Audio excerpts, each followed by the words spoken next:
All right. Ready to go beyond the basics. Let's do it. We're diving deep into the 80-20 principle. Awesome. You know, that idea that 80% of your results come from just 20% of your efforts. Right. We're going to uncover some hidden gems today. Sounds good. And see how to truly make this principle work magic in your life. It's all about efficiency and impact. Okay, so not about burning the candle at both ends. Exactly. More about laser focus on what matters. That's the idea. It's fascinating how this imbalance can be a key to unlocking a whole new level of efficiency and impact. Think about it. Okay. Back in the early 1900s, when Vilfredo Pareto, he first noticed this pattern. 80% of Italy's land was owned by just 20% of the population. That's pretty wild. Right. When you think about it, it almost feels like a universal law of nature, doesn't it? It kind of is. This 80-20 split showing up everywhere.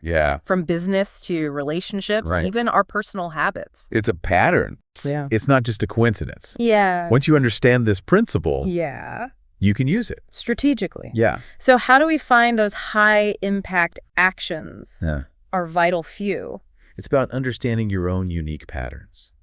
Without getting lost in analysis paralysis. The source material had some interesting examples, like students who dramatically improved their grades by focusing on the key concepts. So instead of that showed up repeatedly on tests. Trying to memorize every single detail. They zeroed in on the 20%. Exactly. That really moved the needle. I remember struggling with that in school. Trying to do everything. Instead of focusing on what really mattered. What really mattered. And it's not just academics. Businesses use this principle to identify their most profitable products or services. And individuals can apply it to their personal well-being. I see. Focusing on the habits that have the biggest impact on their happiness and health. That makes so much sense. Right. It's about figuring out what gives you the biggest bang for your buck. Exactly. Whether that's in your work, your relationships, or even just your everyday life. But how do we actually declutter our lives? It's a good question. And eliminate those distractions that keep us from focusing on those vital few? Well, you have to recognize the link between eliminating the trivial many and achieving true focus. The source material mentioned Jack's overflowing inbox. And I think we can all relate to that feeling of being overwhelmed by the constant influx of information. So it's not just about clearing our desks. It is about creating mental space, but also about creating mental space. The source material offered some helpful tips, like setting boundaries with technology, batch processing tasks, and even trying a digital detox. Could you elaborate on how those strategies can help us manage the overwhelming aspects of our lives? You're taking control. Instead of being constantly reactive. I see. Batching similar tasks together, like responding to emails at specific times. Can free up mental energy for more important things. And setting boundaries with technology, like silencing notifications or having device-free time, allows you to be more present and focused on the task at hand. It's almost like creating little pockets of sanity in our otherwise chaotic lives. That's a good way to put it. Which brings us to time management. The eternal struggle. Why do some people seem to effortlessly glide through their to-do lists while others are constantly drowning in tasks? It's about aligning your actions with your priorities. I've tried countless productivity hacks. But I still feel like I'm always playing catch up. You see? What's the secret? Effective time management isn't about cramming in as much as possible. It's about being strategic with your time and energy. So it's not about being busy, it's about being intentional. Precisely. And the source material had a really helpful tool for this. Right, Something called the Eisenhower box. It's all about categorizing tasks based on their urgency and importance. Exactly. That sounds intriguing. It is. Can you walk us through how it works? Sure. How can we use the Eisenhower box to make more conscious decisions about how we spend our time? Imagine a box divided into 4 quadrants. The first quadrant is for tasks that are both urgent and important. Like dealing with a crisis or meeting a pressing deadline. Those are the things we tend to react to first, right? Exactly. But what about those tasks that are important but not urgent? That's where the second quadrant comes in. Those are the ones I tend to put off, and then they end up becoming urgent and stressful. It's a common trap. but the Eisenhower box helps you avoid it. Okay. That second quadrant is where you schedule time for important but not urgent tasks. Okay. Like working on a long-term project or nurturing relationships. So it's about being proactive. Exactly. And making time for those things that are important but don't have a screaming deadline attached to them. Yes. I can see how that would prevent a lot of last-minute panic. And then there's the third quadrant, Okay. which is for tasks that are urgent but not important. Like those endless reply-all email chains Yeah. that suck up our time. Yeah. But don't actually move the needle on anything important. Exactly. Or those requests from colleagues that feel urgent to them, but might not align with our own priorities. These are the tasks we want to delegate or eliminate. Okay. And finally, there's the fourth quadrant. Okay. For tasks that are neither urgent nor important. The time wasters. Yes, the distractions. Okay. The things that we can guiltlessly say no to. I'm starting to see how this Eisenhower box could be a game changer for my to-do list. It is. It's not just about writing everything down, but about being strategic and prioritizing what truly matters. And it ties back beautifully to the 80-20 principle. Oh, nice. Helping you focus on those high-impact activities that drive results. This is giving me a lot to think about already. But before we move on, the source material also had this great analogy about a jar, rocks, pebbles, and sand. It really stuck with me. It's a good one. Can you remind us what that was all about? It's a powerful way to visualize the importance of prioritization.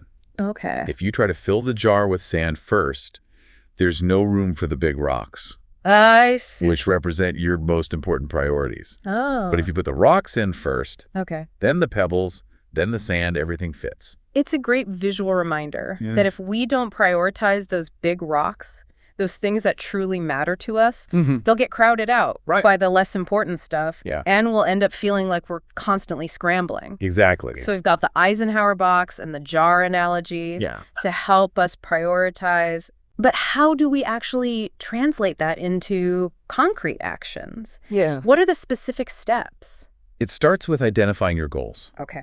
What do you want to achieve in different areas of your life? Got it. Once you have a clear vision of what you're working towards, okay, you can start ranking your goals in order of importance. I see. Then break them down into smaller, more manageable tasks. Okay. Using the Eisenhower box to determine which tasks are most urgent and important. So it's like creating a roadmap for our lives. That's one way to look at it. Making sure we're heading in the right direction. Yeah. And taking the most efficient route to get there. Exactly. This is giving me so much clarity already. Good. And I'm sure our listeners are feeling it too. I hope so. But I have a confession. I've always associated productivity with working harder. Yeah. Longer hours, and pushing myself to the limit. Uh-huh. But honestly, that just sounds exhausting. Yeah. Is that really what we're aiming for with the 80-20 principle? Not at all. Remember, it's about working smarter, not harder. Okay. Sometimes that means giving yourself permission to say no. Okay. To requests that don't align with your priorities. Even if they seem urgent. Even if they seem urgent. That can be so hard to do. It can. Especially when we want to be helpful and accommodating. But I can see how constantly saying yes to everything can lead to burnout and resentment. It can. It's about protecting your time and energy. Exactly. For the things that truly matter. And sometimes that means pushing back and setting boundaries. That's such a valuable reminder. Yeah. I think a lot of us feel pressured to be constantly on and available. It is a common feeling these days. But that's not sustainable in the long run. No, it's not. It's about finding a balance that allows you to be productive and successful without sacrificing your well-being. And sometimes. And sometimes being productive means taking breaks. Yeah. Right. Absolutely. I used to think breaks were a sign of weakness. Right. But now I'm realizing they're essential for recharging and coming back to our work with fresh eyes. And there are techniques like the Pomodoro technique, which involves working in focus bursts with short breaks in between. So instead of trying to power through hours of work without stopping, I should actually be building those breaks into my schedule. I think so. My brain will thank me for that. It's about recognizing that our brains are not machines designed for constant output. Right. We need those moments of rest and recovery to function at our best. This is really making me rethink my whole approach to productivity. It's not about pushing myself to the limit. It's about working with my natural rhythms. And giving myself permission to rest and recharge. Exactly. But speaking of things that work in cycles. Oh, yeah. Let's talk about habits. Okay. How do those play into this whole 80-20 equation? Habits are incredibly powerful. Okay. They're like the foundation of everything we do. I see. And you might be surprised to learn, that 35% of our daily behaviors are habit-driven. Wow. That's almost half our lives on autopilot. That's a lot. It is. I never realized how much of my day is actually driven by unconscious habits. Yeah. Imagine if we could harness that power. Right. And make those habits work for us instead of against us. It's a game changer. That's a pretty exciting thought. It is. So we can use the 80-20 principle to build better habits. Absolutely. Okay. It's not about trying to change everything overnight. Right. It's about focusing on starting small and building momentum. So instead of trying to overhaul my entire life in one fell swoop, right, I should pick 1 or 2 key habits I want to change. Exactly. And focus on those first. You got it. I can definitely get on board with that. And another key is to be patient. Okay. It takes time for new habits to stick. Right. Don't get discouraged if you slip up. I've definitely been guilty of trying to do too much too soon. Oh, yeah. And then getting discouraged when I don't see immediate results. But you're right. Patience and consistency are key. They are. And here's a helpful tip. Okay. It's often easier to replace a bad habit with a good one than to try to eliminate it altogether. Yes. So instead of trying to quit snacking entirely, right, which might feel restrictive and overwhelming, maybe I swap out those unhealthy snacks for something healthier. Exactly. Like a piece of fruit or a handful of nuts. That's the idea. It's about finding those small wins that keep you motivated and on track. It is. Remember, it's all about progress, not perfection. Exactly. Speaking of making a big difference. So, yeah. Let's talk about focus. Okay. It feels like a superpower. It is. In a world of constant distractions. It's the key to unlocking deeper work, better learning, and even stronger relationships. So how do we cultivate the superpower of focus? Good question. When we're bombarded with notifications, emails, and social media updates, I feel like my attention span is shrinking by the day. It's a common struggle. Yeah. But the good news is that we can train our brains to be more focused. Okay. It starts with setting clear goals for each task. So instead of just vaguely saying, I need to work on this project, I might say, I'm going to rate the introduction for this report in the next hour. Exactly. That level of clarity makes sense. It does. It's like giving my brain a specific target to aim for. And then it's about eliminating distractions as much as possible. Easier said than done sometimes. It is. But I definitely see the value in creating a more focus-friendly environment. Exactly. It's about minimizing those external distractions so we can focus on the task at hand. And if you find your mind wandering, gently guide it back to the task at hand. Okay. Don't get discouraged by those moments of distraction. Right. They're normal. It's like a muscle we have to train. Yes. Right. Exactly. The more we practice focusing, the better we get at it. And don't underestimate the power of mindfulness and meditation. Yeah, I've heard great things about mindfulness. Yeah. And I've been meaning to give it a try. It's worth trying. Maybe that's a good habit to add to my list. It could be. Yeah. Okay, so we've covered a lot of ground here. We have. We've talked about identifying our vital few, decluttering our lives, mastering time management, building better habits, and harnessing the power of focus. Yes. But I want to shift gears for a moment. Okay. And talk about something really important. Our strengths. Our strengths are often the key to unlocking that magical 20% that yields 80% of our success. It's so empowering to think about focusing on what we're naturally good at and using those talents to achieve amazing things. Exactly. I think a lot of us get caught up in focusing on our weaknesses and trying to fix everything that's wrong with us. Right. But what if we flipped the script Yeah. and focused on our strengths instead. It's a powerful shift in perspective. You know, identifying our strengths isn't about boasting or bragging, right? It's about understanding ourselves better and playing to our unique abilities. So how do we actually go about identifying our strengths? One way is to reflect on your past successes. Sometimes it's hard to see ourselves objectively. The source material offered some helpful tips. Okay. What are you most proud of achieving? Okay. And what skills or qualities helped you get there? That's a great starting point. It is. It's about looking back at those moments where we felt like we were in our element. Yeah. And figuring out what made those experiences so successful. Exactly. And you can also ask for feedback from people you trust. Right. They might see strengths in you that you don't even recognize in yourself. Yeah. It's always helpful to get an outside perspective. It is. Especially from people who know us well. Yeah. And can offer honest and insightful feedback. And there are also strength assessments you can take online. Okay. Like the Gallup Strengths Finder, yeah, which can give you more insights into your natural talents. Those assessments can be really eye-opening. They can. They can help us see ourselves in a new light. And identify those strengths that we might take for granted.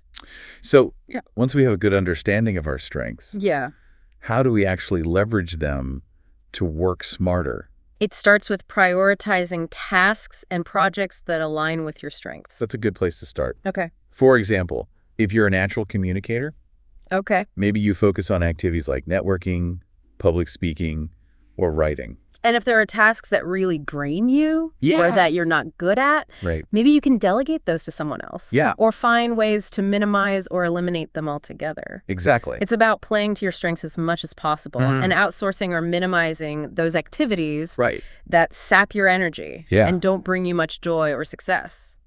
This makes me think about all those times. I've struggled with tasks that just didn't feel like a good fit for my skills or personality. Yeah. What if I could free up more time and energy to focus on those things that I'm naturally good at and that bring me a sense of fulfillment? It's about creating a work life that feels more aligned with who you are and what you're passionate about. It's exciting to think about all the possibilities that open up. It is. When we start focusing on our strengths. It's not just about being more efficient.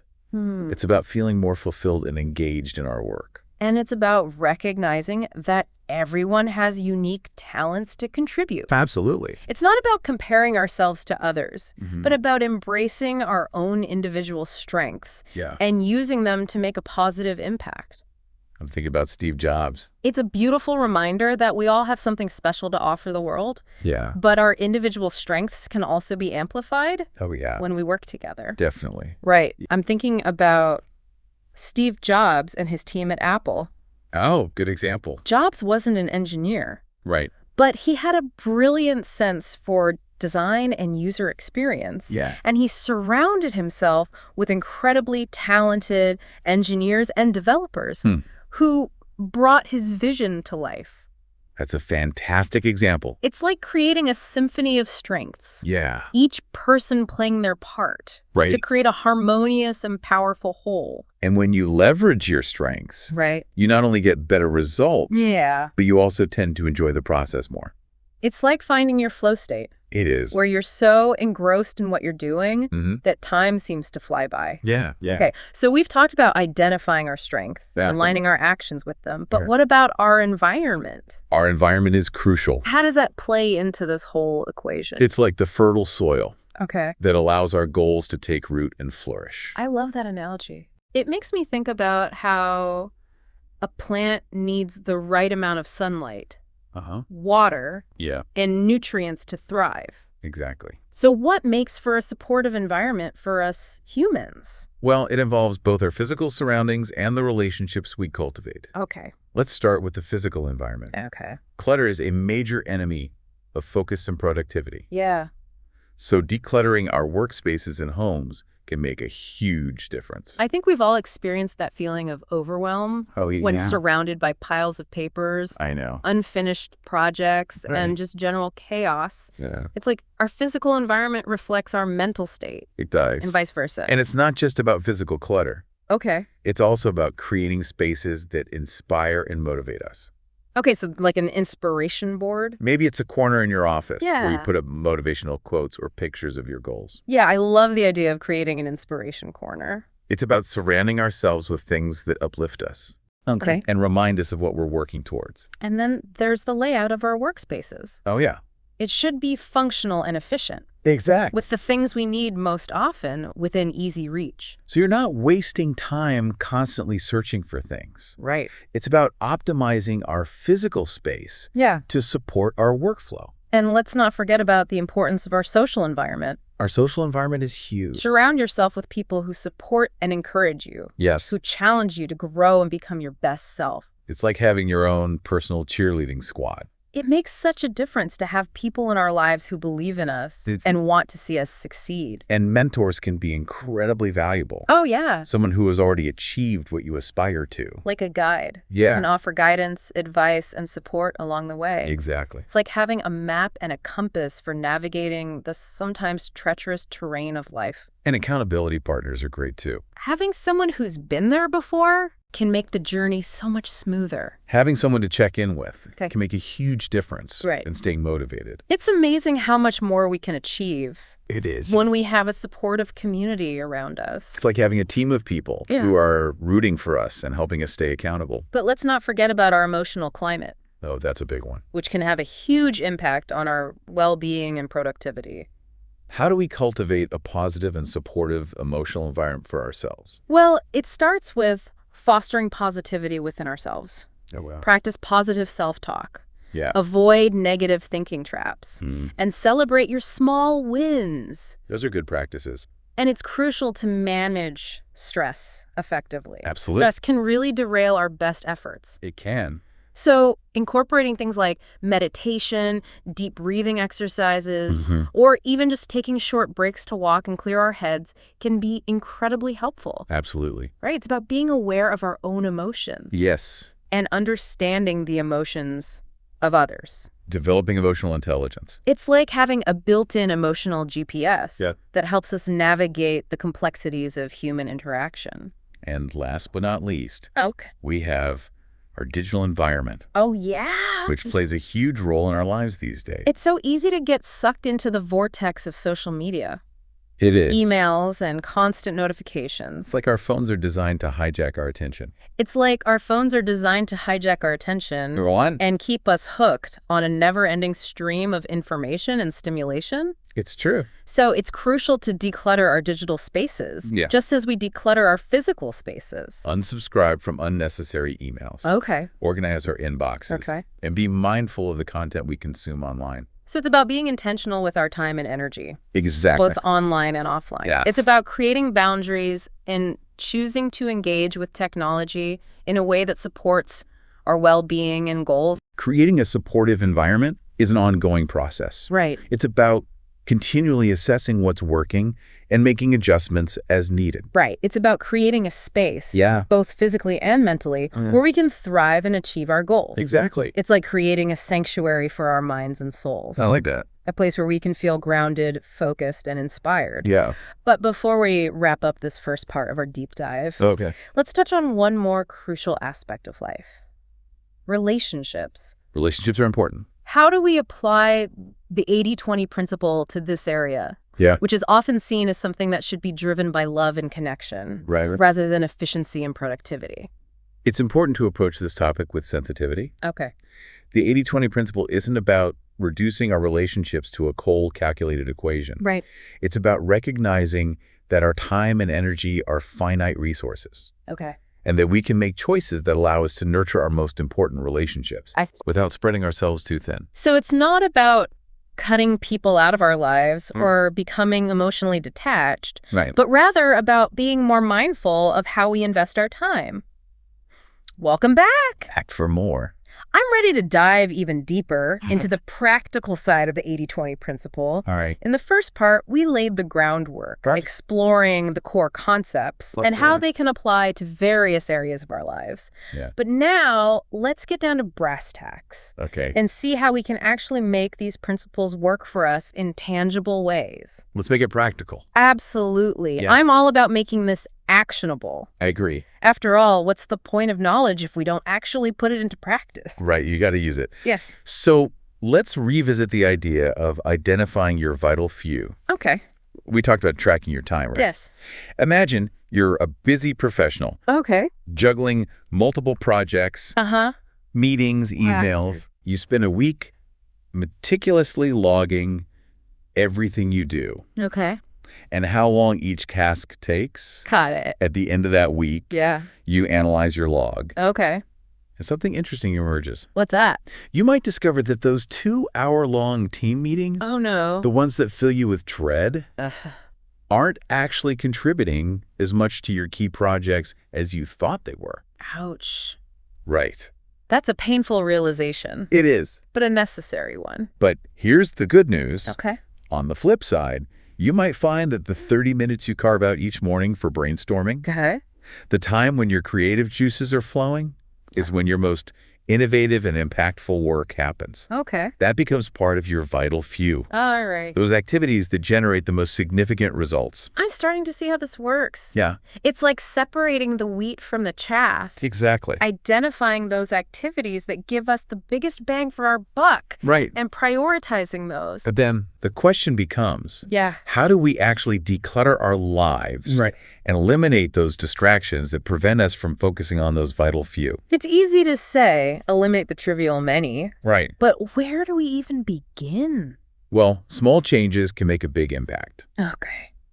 Let's go back to those dreaded team meetings. Okay. Maybe you can't eliminate them entirely. Right. But could you advocate for shorter, more focused meetings? Yeah. Or suggest that some meetings be replaced with a quick email update? I've definitely been in meetings that could have been an email. I know, right? It's all about finding ways to be more efficient with our time. Yeah. And respecting everyone's busy schedules. And remember, decluttering isn't just about meetings and emails. Right. It's also about our physical space. Okay. Is your desk a black hole of paperwork and random objects? Maybe. Imagine the mental clarity and focus you could gain from a simple 15-minute daily decluttering session. Okay, that's totally doable. Right. A small investment of time for a big return in terms of mental peace and productivity. Exactly. I like it. Okay. But speaking of time, let's talk about time management. Time management, everybody's favorite. The eternal struggle that we all face. Right. We talked about the Eisenhower box in the first part. Yeah. And I'm eager to delve deeper into how we can use it to become more strategic with our time. So the Eisenhower box is a powerful tool for helping us make conscious decisions about how we spend our time. Right. Remember, it's all about categorizing tasks based on their urgency and importance. Right. Let's say you have a big presentation coming up. Okay. Prepping for that is definitely both important and urgent. Right. It goes straight to the top of your to-do list. Okay, makes sense. In that first quadrant. Those are the things that demand our immediate attention and tend to have the most pressing deadlines. Exactly. But what about those long-term projects that are important but not urgent? That's where the second quadrant of the Eisenhower box comes in. The ones that are easy to keep pushing off? Right. Because they don't have that immediate sense of urgency. These are the tasks you want to schedule specific time blocks for. I'm definitely guilty of letting those slip through the cracks. Making sure they don't get lost in the shuffle. Okay. Maybe you block out an hour every Friday afternoon to work on that long-term project. Right. Or dedicate 30 minutes each morning to learning that new skill you've been wanting to acquire. It's about being proactive rather than reactive. Yes. Making sure those important but not urgent tasks get the attention they deserve. Exactly. Before they become urgent and stressful. No. What about those tasks that feel urgent but aren't actually important? Like, those are the ones that can really trip us up and steal our time and energy. I'm thinking of things like those endless reply-all email chains that suck up our time, but don't actually move the needle on anything important. Right. Or those requests from colleagues that feel urgent to them. Yeah. But might not align with our own priorities. Those are perfect examples. Right. These are the tasks we want to learn to delegate, automate, or, if possible, eliminate altogether. It's about recognizing that we can't do everything. Exactly. And that sometimes it's okay to say no to requests that don't align with our goals. That's right. That's a powerful reminder. It is. And it ties back to the idea of setting boundaries and protecting our time and energy for the things that truly matter. Exactly. And finally, there's the fourth quadrant, which is for tasks that are neither urgent nor important. These are the time wasters, the distractions. Right. So the things that can easily consume our time if we're not careful. Mindlessly scrolling through social media, binge watching Netflix. Yeah. Or getting caught up in online debates that don't really contribute to our well-being or productivity. Those are all excellent examples. Right. And while it's important to have downtime and engage in activities that bring us joy and relaxation, it's about finding a healthy balance. So the Eisenhower box is like a tool for sorting through the chaos of our to-do lists. It is. And making sure we're focusing on the right things at the right time. It's about aligning our actions with our priorities. But it's also about recognizing that not all tasks are created equal. Right. And that some tasks are simply more important than others. And being strategic about how we spend our time and energy. This is really making me rethink how I approach my to-do list. Good. It's not just about writing everything down, but about being intentional about when and how I tackle each task. Yeah. But even with the best intentions, it's easy to get sidetracked and lose focus. It is. Especially in today's hyper-connected world. How do we fight back against those distractions? That's the question. They seem to lurk around every corner. Distractions are the enemy of focus and productivity. Waiting to pounce on our attention. But we have the power to control them. Okay. One of the most effective strategies is to be ruthless with notifications. So just turn them off. Turn off anything that's not absolutely essential. Okay. Do you really need to know every time someone likes your Instagram post? Probably not. Or comments on your Facebook status? But it's so tempting to stay connected and in the loop. I know. Even when those notifications are pulling me away from more important tasks. But imagine how much more you could accomplish. Right. If you weren't constantly being interrupted by those digital pings and buzzes. It's liberating to think about reclaiming my attention. Yeah. And focusing on what truly matters. And if you're finding it difficult to resist the allure of certain websites or apps, try using website blockers or apps that limit your time on certain sites. Oh, interesting. It's amazing how much more productive you can be. Okay. When you create boundaries and set limits for yourself. Okay, I'm ready to declare war on distractions. Good. And reclaim my focus. But I also want to acknowledge that taking breaks is important. Oh, yeah. Right. It is. We talked about the Pomodoro technique earlier. Yes. And I'm curious to hear more about how that can help us stay focused. The Pomodoro technique is a fantastic tool for maximizing focus and productivity. And prevent burnout. While also giving your brain those much-needed breaks. So instead of trying to power through hours of work without stopping, right, I should actually be building those breaks into my schedule. Exactly. Okay. And don't underestimate the power of those short breaks. What should we do on those breaks? Use them to get up and move around, stretch, step outside for some fresh air, or simply close your eyes and rest your mind.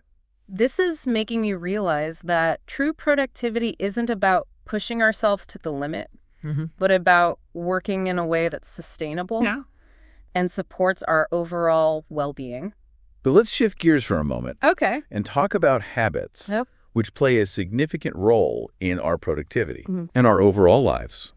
We mentioned earlier that almost half of our daily behaviors are driven by habits. Right, they're powerful. That's a pretty powerful statistic. It is. How can we leverage the 80-20 principle to create better habits that support our goals? Habits are like the invisible architecture of our lives. Okay. They shape our behaviors, our thoughts, I see, and ultimately our outcomes. So then, the good news is that we have the power to shape those habits. Right. And the key here is to start small. So you don't have to overhaul your entire life overnight. Okay. Choose 1 or 2 habits you want to change and focus on those first. So instead of trying to become a morning workout guru, a meditation master, and a healthy eating saint all at once, I should pick one habit. Exactly. And focus on making that a consistent part of my routine before adding more to my plate. And remember, Okay. be patient with yourself. Okay. It takes time for new habits to stick. I've definitely been guilty of giving up on new habits too soon because I didn't see immediate results. I understand. But you're right. Research suggests it can take anywhere from 18 to 254 days to form a new habit. Wow. So don't get discouraged if you slip up. Okay. Just get back on track and keep going. Patience and consistency are key. They are. What are some other tips for building better habits? One helpful strategy is to focus on replacing bad habits with good ones. Okay. Rather than trying to eliminate them altogether, Instead of... it's often easier to redirect our energy towards a new positive behavior than to simply try to stop doing something we've been doing for a long time. So instead of trying to quit snacking entirely, which might feel restrictive and overwhelming, maybe I swap out those unhealthy snacks for something healthier. That's a great example. Like a piece of fruit or a handful of nuts. It's about finding healthier coping mechanisms. Okay. And gradually rewiring your brain. To associate those triggers with positive actions rather than negative ones. It's like we're creating new neural pathways in our brains. Exactly. Paving the way for healthier and more productive habits. And remember, celebrate those small wins along the way. Right. Every time you make a healthy choice. Yeah. Or stick to your new habit. Acknowledge and appreciate your effort.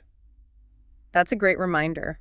It is. It's easy to get caught up in focusing on what we haven't achieved yet. Right. But it's important to acknowledge and celebrate the progress we're making. Those small wins add up over time. No matter how small it may seem. And create momentum. Right. They fuel our motivation. Okay. And remind us that we're capable of change. This is really inspiring. It's making me realize that we have more power over our habits than we often give ourselves credit for. That's right.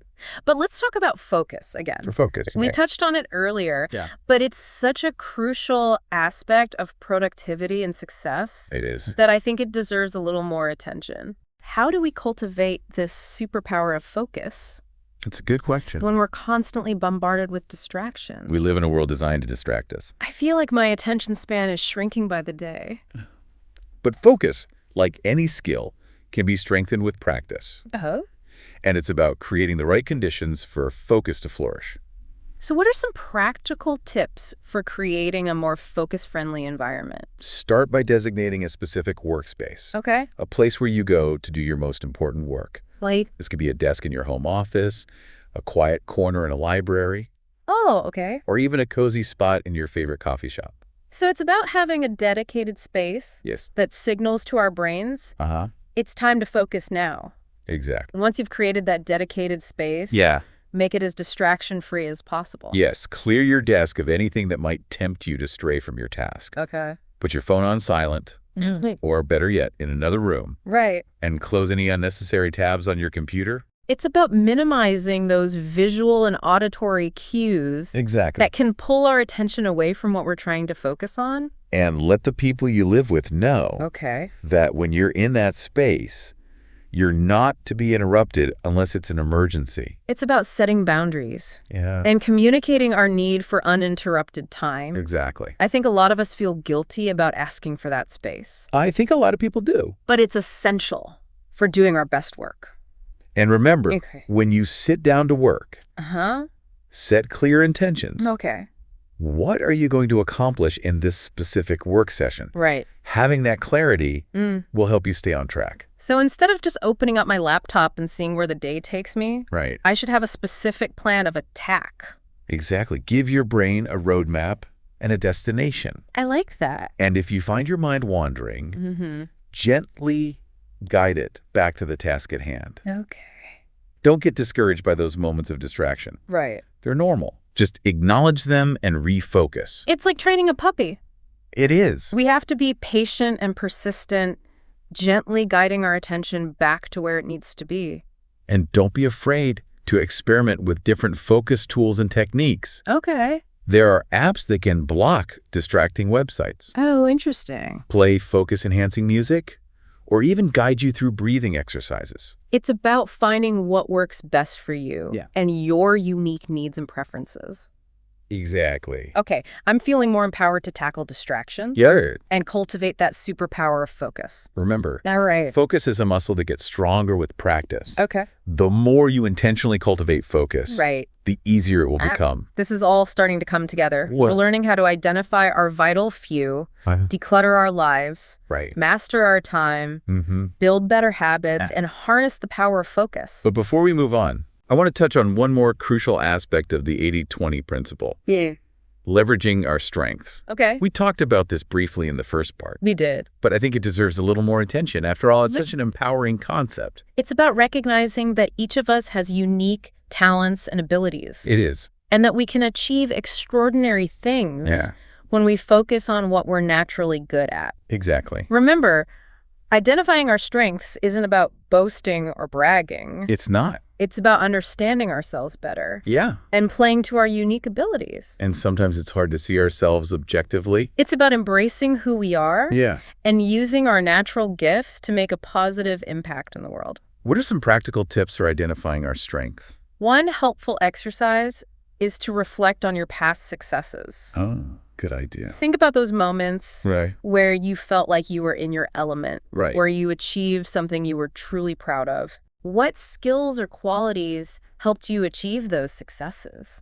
That's a great starting point. It's about looking back at those moments where we felt like we were operating at our best and figuring out what made those experiences so successful. And don't be afraid to ask for feedback from people you trust. And you can also ask for feedback from people you trust. Go ahead. They might see strengths in you that you don't even recognize in yourself. It's always helpful to get an outside perspective. It's always helpful to get an outside perspective, especially from people who know us well and can offer honest and insightful feedback. And there are also strength assessments you can take online. Oh, okay. Like the Gallup Strengths Finder, which can provide you with more insights into your natural talents. Those assessments can be incredibly eye-opening. They can. They can help us see ourselves in a new light. Yeah. And identify those strengths that we might take for granted. So once we have a good understanding of our strengths. Yeah. But once we have a good understanding of our strengths. Go on. How do we actually leverage them to work smarter? It starts with being intentional about how you spend your time and energy. Okay. Look for opportunities to apply your strengths in your work, in your personal life. Right. If you're a natural problem solver. Oh. Maybe you volunteer to lead a challenging project at work. Okay. Or offer to help a friend who's struggling with a difficult decision. And if there are tasks that really drain you, right, or that you're not good at, maybe you can delegate those to someone else. Or find ways to minimize or eliminate them altogether. Exactly. It's about playing to your strengths as much as possible and outsourcing or minimizing those activities. Right.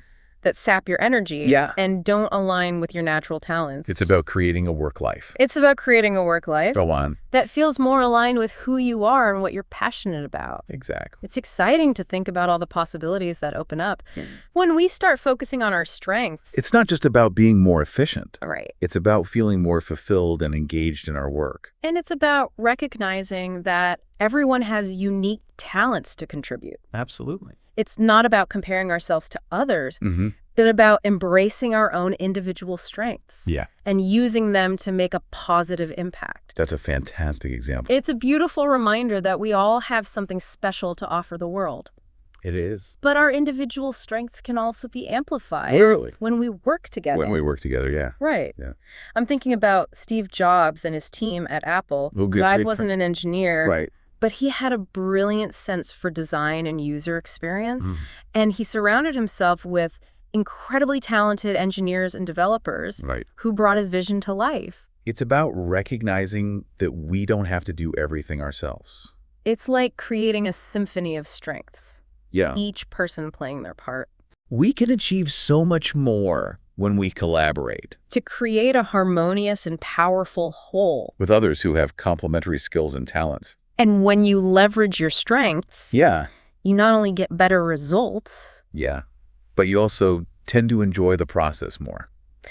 It's like finding your flow state. It is. Where you're so engrossed in what you're doing that time seems to fly by and work doesn't feel like work. It's about finding that sweet spot where your talents and passions align. Yeah, we've talked about so much already. We have. Creating a supportive environment, both physically and emotionally. Understanding our strengths.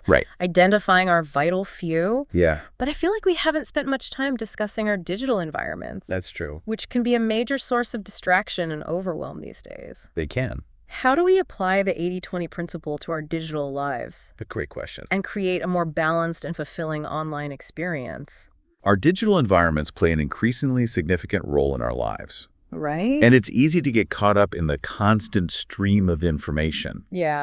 Notifications and demands on our attention. So it's about being more mindful of how we engage with technology. That's right. And making conscious choices about how we spend our time online. Exactly. It's about recognizing that our digital lives are an extension of our physical lives. And that we can create boundaries and make choices that support our well-being and productivity in both realms. Start by decluttering your digital spaces. Okay.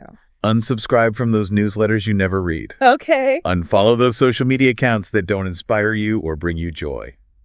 I can already feel the weight lifting off my shoulders just thinking about it. I'm one of those people who subscribes to everything. But rarely actually reads those newsletters. But imagine how much lighter your inbox would feel. If you only received emails from sources you truly value. That's a great point. And engage with. It's about being more selective and curating our digital experiences to align with our interests and values. And it's also about being more mindful of how we use our devices and the content we consume online. Ask yourself, am I mindlessly scrolling through social media? Or am I intentionally seeking out information, connection, or inspiration. It's about shifting from passive consumption to active engagement. And it's about recognizing that not all online content is creator equal. Exactly. Some content uplifts and inspires us, while other content can leave us feeling drained, negative, or even anxious. It's like curating our own personal digital ecosystems. Right. We have the power to choose what we allow into our digital spaces. That's such a powerful reminder. It is. It's about taking ownership of our digital lives and making choices that support our well-being. Yeah. So we can set time limits for social media, be more intentional about the accounts we follow and the content we engage with, and create digital boundaries that allow us to disconnect and recharge when we need to. And don't underestimate the power of disconnecting completely from time to time. Right. Put your phone on airplane mode. Yeah. Step away from your computer and spend some time in nature. Okay. Engage in a hobby. Yeah. Or simply be present with yourself and your loved ones. That's such a valuable reminder. Is it? In a world that's constantly trying to grab our attention. Right. It's more important than ever to create those spaces for stillness, reflection, and connection with ourselves and the people we care about. It's about reclaiming our time and attention. Right. And making choices that support our well-being and our goals. Well, I think we've covered an incredible amount of ground in this second part of our deep dive. We have. We've explored practical strategies for identifying our vital few, decluttering our lives, mastering our time, building better habits, harnessing the power of focus, leveraging our strengths, and creating a more supportive digital environment. And nurturing our most important relationships. Right. It's amazing how these seemingly disparate concepts are all interconnected. They are. And how applying the 80-20 principle can create such a ripple effect across all areas of our lives. But before we move on to the final part of our deep dive. Go ahead. I want to give our listeners a moment to pause and reflect on what's resonated most with them so far. That's a good idea. So what are some key takeaways that have stood out to you in this part of our conversation? For me, the most impactful takeaway is that the 80-20 principle isn't about striving for perfection or becoming a productivity robot. It's about working smarter, not harder.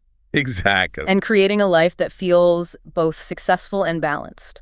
It's about recognizing that our time and energy are precious resources. And that we can make choices that allow us to focus on what truly matters. Exactly. I love that. It's not about becoming slaves to productivity. No. But about using this principle as a tool to create a life that feels more aligned with our values and aspirations. It's about finding that sweet spot. Right. Expert speaker. Welcome back to our final deep dive into the 80-20 principle. It's been a great deep dive so far. We've covered so much ground already. We have. Exploring how to apply this powerful concept to our work, our habits, our strengths, our environment, and our relationships. A lot to think about. But before we wrap up, I want to address one final question that I think is on a lot of people's minds. We've talked about identifying our vital few, those 20% of activities that yield 80% of our results, and focusing our energy there. But what about the other 80%? What about the other 80%? What about those things that aren't in our vital few? Do we just completely ignore them? You don't completely ignore them. It seems almost counterintuitive to just disregard a whole chunk of our lives. The 80-20 principle isn't about completely neglecting the remaining 80%. It's about being mindful of how we approach it. So how do we approach it? And finding ways to manage it efficiently. So it's not about creating a rigid divide between the vital few and everything else. Exactly. But rather about finding a way to integrate them in a way that supports our overall goals and well-being. It's about finding a balance. So it's not about saying, I'm never going to answer emails again, or I'm only going to spend time with these 3 people and no one else. That's not realistic or sustainable. It's about being more intentional with how we approach those things that fall outside our vital few. So maybe we set boundaries around email, Right. checking it at specific times rather than constantly throughout the day. Yeah. Or maybe we batch process tasks, grouping similar activities together to streamline our workflow. Delegation is a powerful tool. Right. If there are tasks that drain your energy, right, or that you're not particularly skilled at, Yeah, consider delegating them to someone who might be better suited for the job. that makes sense. Yeah. It's about freeing up our time and energy to focus on those things that we're naturally good at. And that bring you the most joy and Bring us the most joy and fulfillment. Right. And when it comes to relationships, it's not about cutting people out of our lives, but rather about being mindful of how much time and energy we invest in each relationship. You got it. We can still enjoy and appreciate those relationships that fall outside our vital few, right, without letting them consume too much of our time and energy. Exactly. It's about finding a balance that works for you. A balance that allows you to prioritize your vital few. Right. While still living a full and well-rounded life. And I think it's important to remember that life is fluid. Yes, it is. What's in our vital few today might shift and change over time. It definitely can. Our priorities evolve, our interests expand, and our relationships deepen and sometimes even fade. It's crucial to regularly reevaluate our priorities. It is. Our habits and our relationships. Yeah. To ensure they're still aligned with our goals and values. The 80-20 principle isn't a set it and forget it kind of thing. It's not. It's an ongoing process of awareness, reflection, and adjustment. Yeah. That's like a dance, isn't it? I like that. We're constantly adjusting our steps, finding our rhythm, and flowing with the music of our lives. Yeah. And the 80-20 principle is a powerful tool that can help us navigate that dance with more grace and intention. Exactly. It's a framework for making choices that support our well-being. Well, I think we've truly unpacked the power of the 80-20 principle in this deep dive. We've explored a lot. We've explored so much ground, from identifying our vital few to decluttering our lives, mastering time management, building better habits, harnessing the power of focus, playing to our strengths, creating a supportive environment, and nurturing our most important relationships. So the key takeaway is this. And through it all, the 80-20 principle isn't about striving for perfection or becoming a productivity robot. Right. It's about working smarter, not harder. And creating a life that feels both successful and balanced. It's about making conscious choices that allow us to focus on what truly matters. And create a life that is both fulfilling and meaningful. Yeah. You've given us so much to think about. Good. But as we wrap up, what's one final provocative thought you'd leave our listener with? Now that you have this principle in your toolkit. Something to spark their own exploration as they embark on their own 80-20 journey. What's the first area of your life you'll experiment with? Yeah. Where could a little strategic focus create the biggest positive ripple effect? Don't be afraid to start small and see where it leads you. That's a great challenge. We hope you've enjoyed this deep dive into the 80-20 principle. It's been fun. We've had a blast exploring this concept with you. Yeah. And we hope you've gained some valuable insights and inspiration that you can apply to your own life. Definitely. Remember, it's not about doing everything perfectly. Right. It's about making small, consistent changes that add up to big results over time. You got it. So go out there, experiment, and see what magic you can create in your own life. Good luck. Until next time, happy focusing.